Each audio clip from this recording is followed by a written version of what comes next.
Yeah, roster decisions and money decisions and personality decisions. They're at kind of a standoff with Paul George. He can opt out of his $48 million contract right now and then re-sign a max contract, or he can opt out and go on the open market as a free agent. He's got to do it by the last week of June. He wants a 4-year guarantee from the Clippers. The Clippers are willing to give him 3 guaranteed. 3 years, $150. So that's a pay bump. That's a ton of money. It's a ton of money, Yeah. and they're not going to give him a 4th-year guarantee. They're not even responding to the question. Wow. They got a problem with James Harden.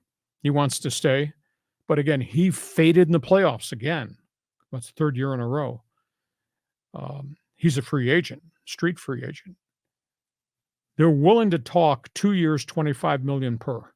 That'd be a pay cut. 2 years, $50. He wants 3 years, $75. Guaranteed. They're not going to do that. They might let him go. And I think that we're seeing the end of Russell Westbrook. The end of the playoffs, he really topped off. He didn't play very consistently nor very well. He's got a small money contract. He's going to opt out. Somebody else might take a flyer on him, but they're not going to give him a big money extension. So the Clippers situation, they got 3 big names, and they got the Kawhi Leonard situation. I was told they don't want Kawhi Leonard to play for the U.S. Olympic team in Paris. Why would you go play in Paris? You've already done the Olympic thing.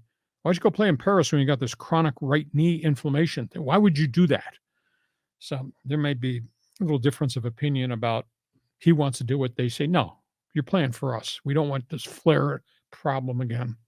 And then here's a really interesting story. I don't know how to connect the dots. They gave Tyronn Lue this really great contract extension, and I think he's universally regarded as a pretty good NBA coach. They're talking to Jeff Van Gundy about coming in to be an assistant head coach and a consultant. Now Jeff had great run as a head coach on ESPN for 16 years till he got taken off last year. Has dabbled a little bit in consulting with the Celtics. I'm not quite sure why the Clippers would bring Van Gundy in if he wants to be a head coach again, to be Tyronn's right-hand guy when Tyronn has accomplished so much. That's weird.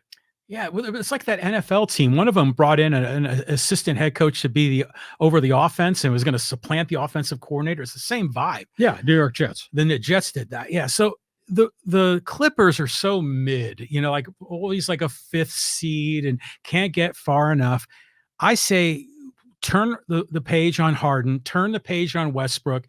George, I'm on the fence on that one, but I think they've got to just kind of have to reinvigorate this thing, because you can't have all these old dudes because it's not working. Eating up all the cap space, and a couple of them have injury history. Well, when is the new arena going to open? This fall. So they need a competitive team in that first year. Well, the only way that works would be if they create cap space by saying, you're opting out, Paul George, good luck, next location. You say goodbye to James Harden and whatever money Westbrook got. That's the only way you're going to create cap space to go get guys in the free agent market. There's a lot of good players in the free agent market.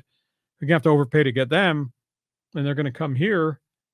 But all you got left here would be Kawhi Leonard and 200,000 miles on his knees. Yeah. So, yeah, they're kind of a crossroads of who they're going to be going forward, with or without the stars that never got to the finish line, which was the NBA Finals and the championship. We go from